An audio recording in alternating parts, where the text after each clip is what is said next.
If you're still calling them radio spots, get with the program. It's just audio now. Sorry for my outburst. I'm saying that mostly to myself more than anyone else because I still say radio all the time, even though radio is now just one piece of the much larger audio advertising pie. For most media buys these days, the ad is either not going on terrestrial radio at all, or it's just one component in a mix that includes satellite radio, streaming apps, and podcasts. And let's be honest, those last two have really started to overshadow terrestrial radio in a lot of ways. At some point in the last few years, audio ads started to be served with visuals. At first, it often felt like an afterthought.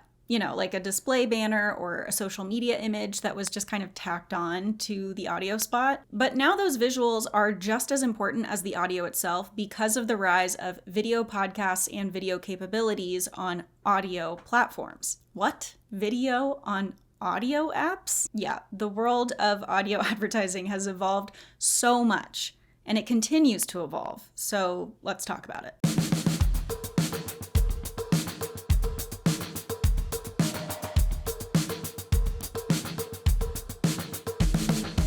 I recently went to New York with Spotify to learn about what they're doing with advertising, check out their new capabilities, and get some caffeine from their in-office coffee shop. The coffee was almost as delicious as the views were. But seriously, the trip was great, and I learned a lot that I want to share with you. One of the unexpected perks of creating stuff about advertising is that it's allowed me to learn so much more about the world of media. As creatives, I think we're often siloed from that side of things, so it can seem complex and even intimidating. But having this platform and being someone who keeps the ad industry up to date and in the know means I get to dig into some emerging ad platforms and new placements that pop up. And Spotify has a whole lot of updates. I came back from that trip buzzing with ideas, and I wanted to break it all down for you because I see a ton of creative opportunity with audio, but it's also important to understand how much it's changed. And just to be totally transparent,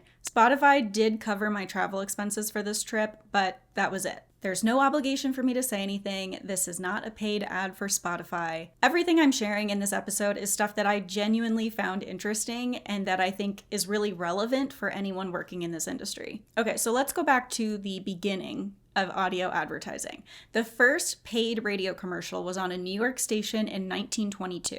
It was a 15-minute ad for apartments in Queens. Could you imagine if that was still the norm? Just writing a 2-minute spot feels like I'm writing a screenplay. As radio programming developed into longer shows and series, advertisers started to jump on board as sponsors, often just putting their name on the show itself, like the Camel Caravan, sponsored by the R.J. Reynolds Tobacco Company, or Lux Radio Theater, sponsored by Lux, which was an old soap brand. Calling all cars, a copyrighted program created for the Rio Grande Oil Company. And now, get ready to smile again with radio's home folks, Crisco's Vic and Sade. It's actually pretty similar to what we see now with podcast advertising, where the host gives a shout out to the sponsor, maybe does a quick ad read, and then moves on with the show. Speaking of which, if anyone wants to sponsor the Stuff About Advertising podcast, hit me up. Eventually, individual radio stations started teaming up to create national networks, which obviously created national appeal for advertisers. But of course, some networks and programs were more popular than others, which meant that the cost of advertising during those programs varied quite a bit. Now we have programmatic buying and easy measurement tools to figure all of that out. But back in the 30s, they had an interesting system, which was the Crossley Report. This was a rating system that was determined by calling up thousands of people and asking them which programs they remembered listening to.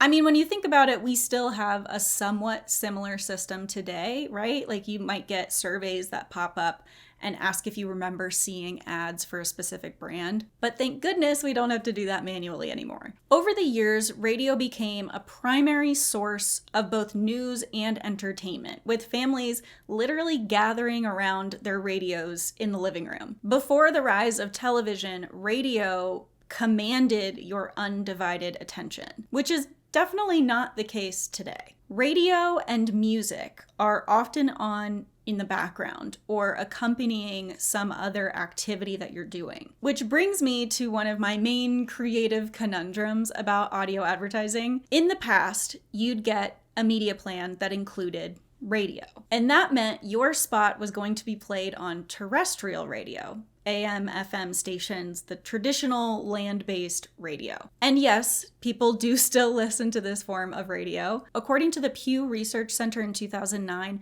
92% of Americans 12 and older listened to terrestrial radio. And in 2022, that was down to 82%. So listenership is decreasing, but it's still very significant, especially with Hispanic audiences. I polled my Instagram followers to see how often they listen to terrestrial radio.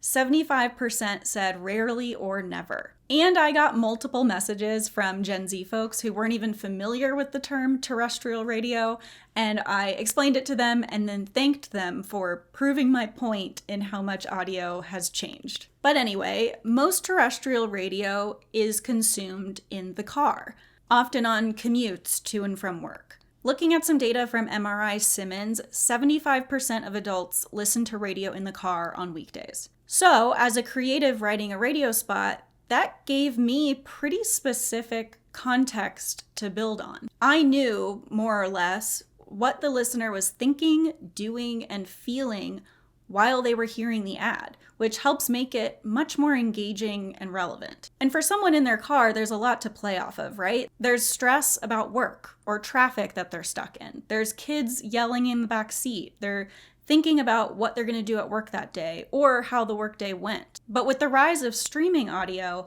that context has become incredibly broad because now that radio is in your pocket. It's in your ears. You can take it anywhere and listen while you're doing almost anything. Music can accompany so many different parts of your day.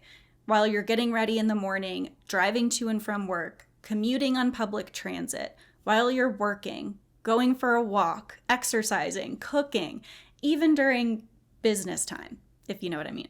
And it's largely the same with podcasts. I also asked my Instagram followers when they listen to podcasts, and they mentioned a lot of the same activities that I just went through, plus a million more. Showering, mowing the lawn, cleaning, shopping, eating, even while they're going to sleep. So yes, the commute is still a large part of the equation, but that assumption of where this listener is and what they're doing just isn't as strong anymore. And this is where I want to bring in some of what I learned at Spotify. Because I got to sit down with two Spotify execs, Chloe Wicks and Bridget Evans, and ask them about all this stuff I was curious about. Chloe is Global Head of Product and Commercial Growth, and Bridget is Global Director of Ads Business Marketing. When I asked Chloe how advertisers should be thinking about the context of the listener today, she had a really interesting way of framing what on the go really means now.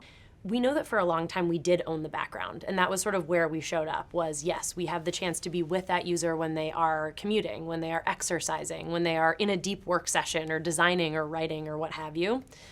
But then as time went on, and especially as we got more personalized, we started to just hear more and more, both from creators and from our users, that the expectation had changed. We know that when they're listening to audio, there's a very good chance that they are in some way on the go. They could be in a state of movement between point A to point B.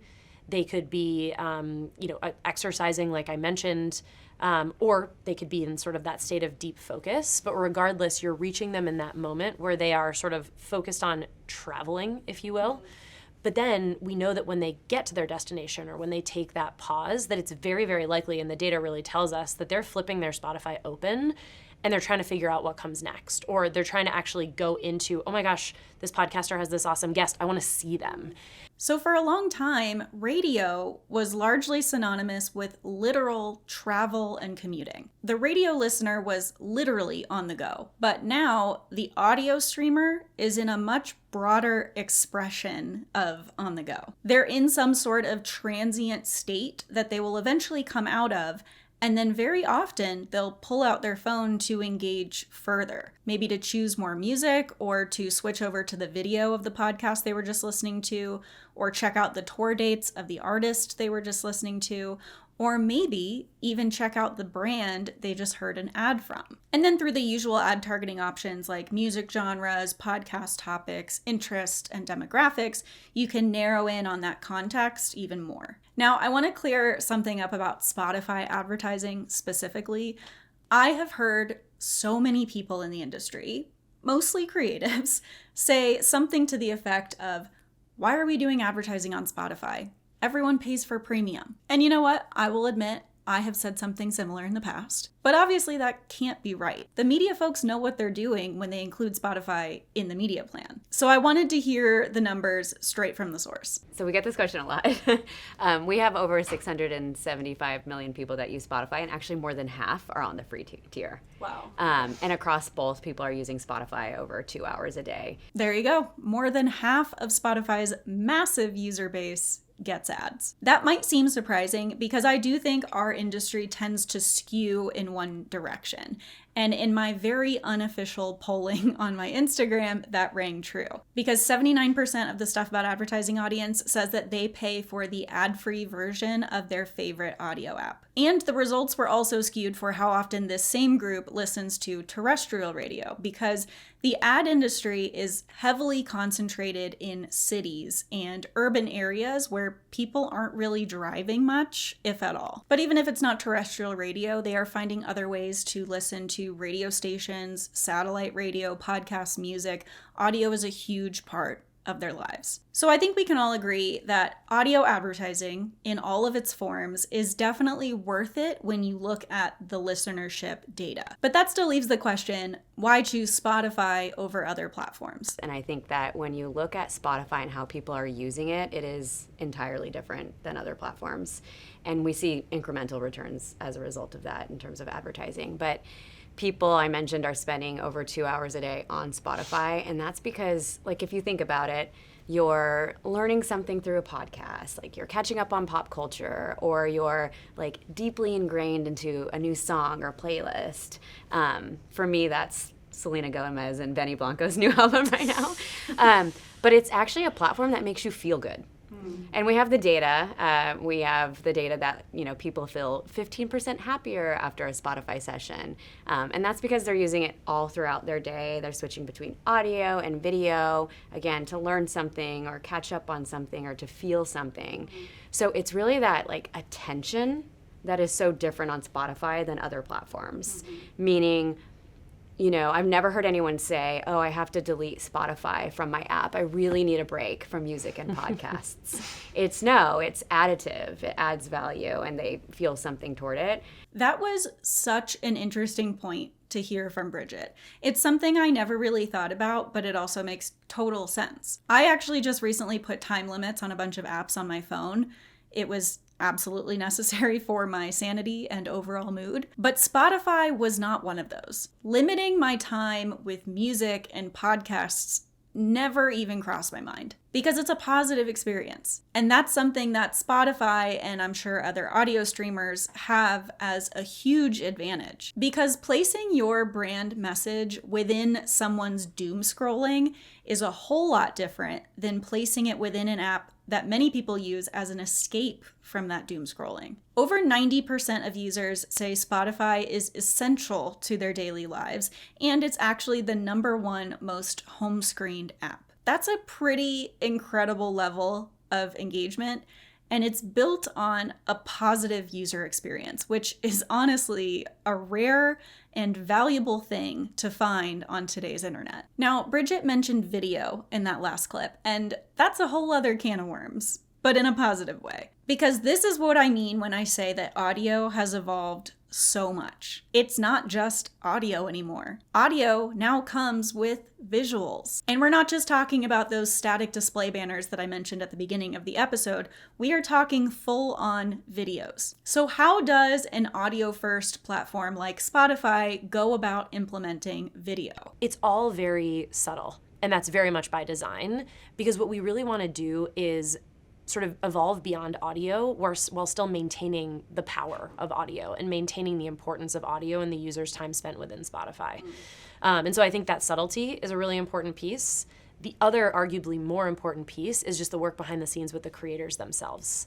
It was talking to and listening to the podcasters in particular, because like I mentioned earlier, they were really at the forefront of, they are the influencers on our platform. They are these folks that people are building relationships with from an auditory standpoint. Right. And folks are excited to get to know who they are, what they look like, what their vibes are, what their studio looks like, et cetera. And so that was really sort of the first step, was getting an understanding that folks were interested in this, that there was an appetite for this new medium, but then also sitting down to get the creative perspective of what is the right way to go about this, and how do we make sure that we're putting the right content out there so that Spotify users can start to evolve their behavior and start to really consume and understand. If you're a Spotify user, you've probably already seen some of this video capability in action. They have these things called canvases that are short looping visuals that artists choose and create themselves to accompany their music. Sometimes it is a snippet from the music video. Sometimes clever artists will put their tour schedule in that video, in that visual, so that you can kind of understand when they'll be coming to a city near you. But what we started to understand and see in the data is that people were really locked in on these super short looping visuals, which was a very, very clear indication of, oh, something that even feels like or mimics a music video is immediately additive to that experience, even if the core of what they're trying to consume is audio. So we know that people who are listening to songs like to see a visual accompaniment of what that song means or how it feels.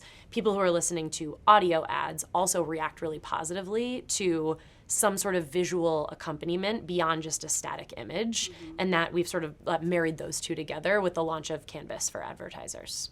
Spotify also has music videos in beta right now, and they're already doing video ads, which, and this is important, are only served during in-focus time, or when the app is actively in view. And in-focus time on the app is up 44% year over year. But with this growing use of video, my head starts to spin a bit. This is audio. And now I have to think about video too, because until now, we've been thinking about the visuals that go along with these audio spots as extras. We don't give them a ton of attention because the audio is the hero, right? So I asked Bridget, how should we be thinking about our ads and the balance of audio and video now? We say audio plus video equals better. So the answer is that yes, both. And we see that in the results. So when you look at audio and video together from an advertising campaign perspective, you see incremental lift across the funnel in comparison to just audio alone. A stat they mentioned was that ads with both audio and video have been found to increase purchase intent by 27% and incremental sales by 66% compared to ads with audio alone. So yes, video is pretty important. A big chunk of the video content on Spotify is podcasts. When I first started talking about starting this podcast, so many people asked me if I was going to be doing video. And to be honest, I wasn't planning on it because I was kind of looking forward to having one type of content where I didn't have to do my hair or set up a camera or anything. But then I learned that Spotify has this feature where you can switch back and forth between audio and video. And I was like, okay, that's pretty cool. I think I got to do it now. Because you can listen, and then when I'm talking about a specific ad or something you really want to see, you can just switch to video and look at it. And video podcasting brings up even more cool opportunities for advertisers. There are the usual podcast sponsorships and ad reads, but with video, you can also do product placement. You can have a podcast host incorporate something from your brand in their setup. Maybe that's a beverage on their desk, a cool branded neon sign on their wall, something that sits or hangs on their mic. Spotify has an example of Drew Afawalo's podcast where she has a character from The Sims sitting between her and her guest. It comes off as extremely authentic for the user that's watching it, because a podcast host isn't going to associate themselves physically with a product or even talk about a product on video if they don't really believe in the message and the product itself. Since podcast advertising is still relatively new in the grand scheme of things, I wanted to learn more about how advertisers should plan the timing of their podcast ads. Like, is it the same as traditional advertising with those usual tentpole moments like major holidays and back to school season, spring cleaning, the Super Bowl, stuff like that? What we see with some of these larger cultural moments, whether it's the big game or holiday or something that happens in culture, that moment will happen in the world, and then there are hours and hours and hours of podcasts talking about it. So the lifespan of a cultural moment extends through water cooler chat on podcasts, and that then provides opportunities for advertisers to have maybe a more deep integration into some of these moments beyond kind of just like the always-on everyday moments that they might be investing in. I loved hearing that. It's freeing in a way. Not having to rush through these moments and being able to spend more time exploring them and having some deeper cultural conversations about them is much more my speed. With the Super Bowl, I was scrambling to get my episode out the Monday after the game because in my mind, on Tuesday, it was going to be old news and no one was going to want to listen to it. But then I saw podcasts coming out about Super Bowl stuff even weeks later. So obviously, the closer you can get to the actual moment you're talking about, the better.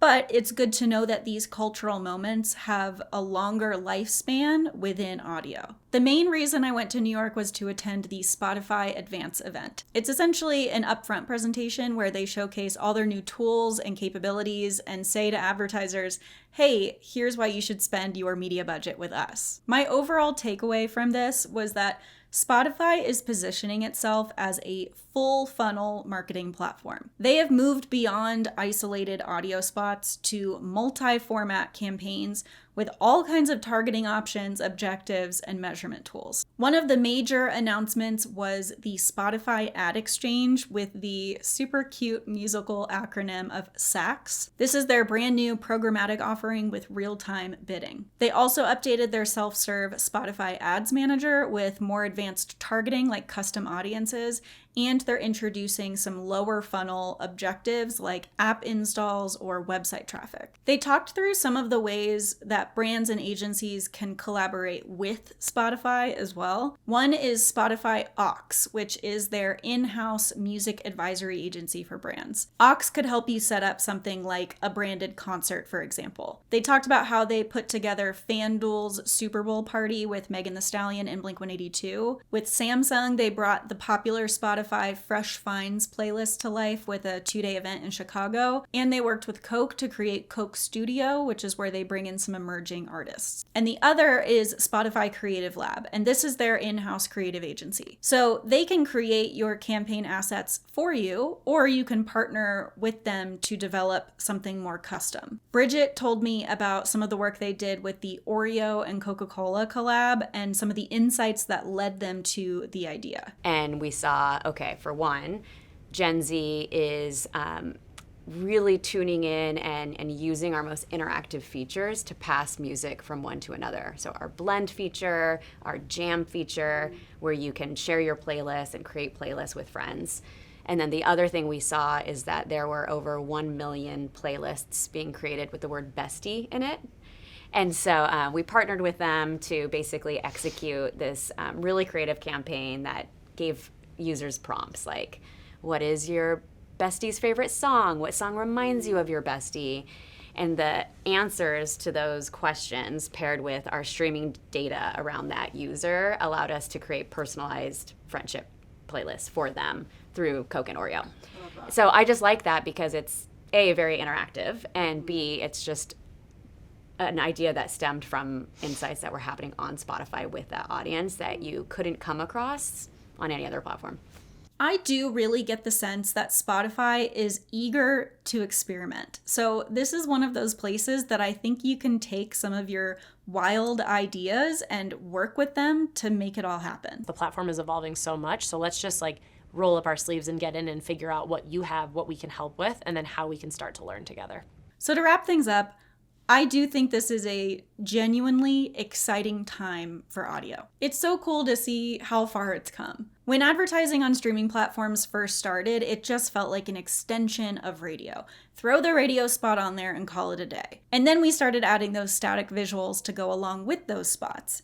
And then podcast ads popped up. And now video is becoming an integral part of the audio experience. And that still sounds a little weird because I am still training my brain to think of audio as something totally separate from what traditional radio has meant to me for so long. As a junior copywriter, I wrote a ton of radio spots, and I loved it. I loved the craft of creating an entire ad with just words and sound effects. I loved going into the studio and directing the voice talent. I especially loved the ownership I felt for those projects. And to be honest, I haven't been excited about audio in that same way since then. It just got predictable, and like I've been saying, it has kind of been treated as an afterthought for many campaigns. But with the impact that audio platforms have today, and the new capabilities that are constantly popping up on Spotify and other platforms, I am finally feeling excited about audio again. It's honestly refreshing. I'm particularly excited to see how creatives start to play with the dynamic of audio and video, because there is just so much room for experimentation there. I have to say a huge thank you to Chloe and Bridget for sitting down to talk with me, and to the entire Spotify team for being so kind and welcoming while I was there. It's always fun as a creative to get a peek behind the curtain of the media side of things. And of course, thank you to everyone listening to and or watching this podcast. If you want to support the show, throw a link in your agency Slack channel, or